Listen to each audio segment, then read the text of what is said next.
ama mate, hizo vitu tumesikia. Lakini sasa huwezi jua kitu yote za kutokea, Mheshimiwa Spika, kitu chochote chaweza kutokea. Na ikitokea iwe ni sisi wa Kenya peke yetu, isiwe kuwa ni mtu mwingine anakuja kutibiwa hapa, waende kwao ama warudi Kongo kule walipata ugonjwa watibiwe Kongo. Asante sana Spika. Bodily fluids. She simply said what the minister said. So bodily fluids could be transmitted in many ways. The minister didn't speak in such good Swahili or at all. So thank you, Honorable Speaker. Honorable Speaker, let me first begin by thanking the Minister for this statement, because as Honorable Sarah Korere has said, is indeed very elaborate. And also to note, Honorable Speaker, that at the time this agreement was tabled in this House, I highly suspect the Honorable Aden Duale, as leader of majority, is the one who tabled this report in 2015. And the subsequent one tabled in 2022 was tabled by the Honorable Kimani, my predecessor, as leader of majority. And it is true that the agreement between the Republic of Kenya and the United States was tabled, debated, and ratified by this House. Therefore, even as we speak, I know there's a temptation, Honorable Speaker, to speak to the gallery. And I wanted to begin by asking the CS to clarify just one thing that he has already said in his statement, but which many of us probably did not hear, or we have blocked our ears from hearing it. And because I have two honorable CS, including some of the ones, the minister did name a few, including one in Busia, was it Alupe or somewhere? Order. Gone. To Honorable Speaker, I want the minister to clarify to us and to the country something again that he has said in this statement, that this isolation center is not being established for foreigners exclusively. The minister has said that we have 2 Kenyan banks with Kenyans, our sons and daughters working in the DRC, some in Uganda. We have 450 of our armed men, our armed officers in the Congo forest? Or do we establish isolation centers as any responsible government and administration would do to make sure that should you, Honorable Speaker, this weekend, I traveled to Rwanda. Honorable Speaker, I traveled to Rwanda as a Kenyan. Yes, Millie, what is Any the point other of Kenyan would have traveled to Congo. Yes, Millie.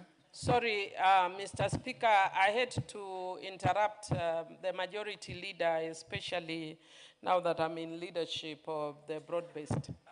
But I'm just wondering, is the honorable member in order to imply that the United States of America is irresponsible by not setting up their own facilities in America, because Kenya is responsible setting up one in Kenya?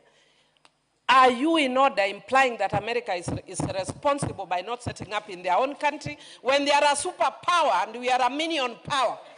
Are you, even Honorable Buru is still looking for power and you are bringing, are you suggesting that America is irresponsible by any chance? Honorable Miller, are you saying that America is incapable of being irresponsible? Mr.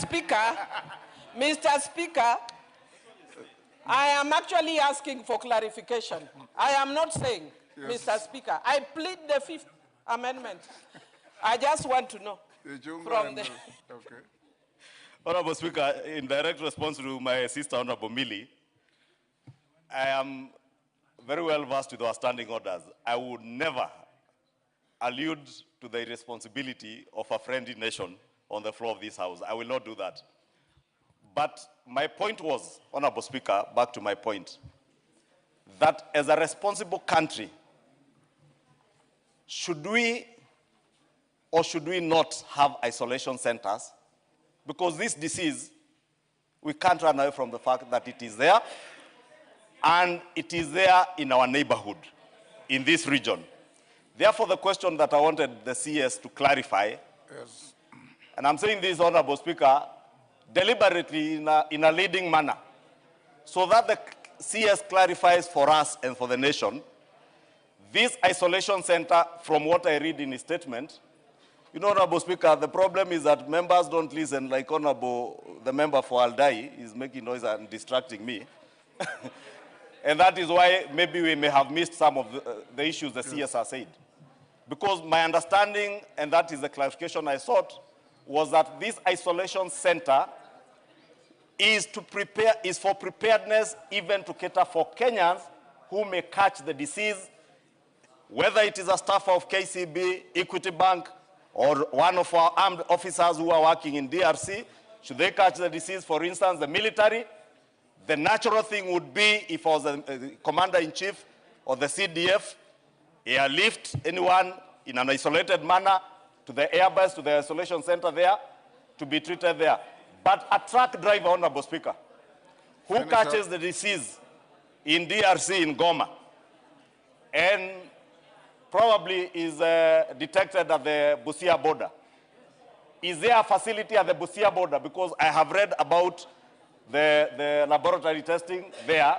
Maybe among us, the 23, the CS should also clarify, where are these other 23 centers to be established? Do we have them around the border with Uganda and where the trucks are passing, both legal and the illegal crossings? Because I see in his statement he's spoken about the legal crossings. But there are also illegal border points. What are we doing?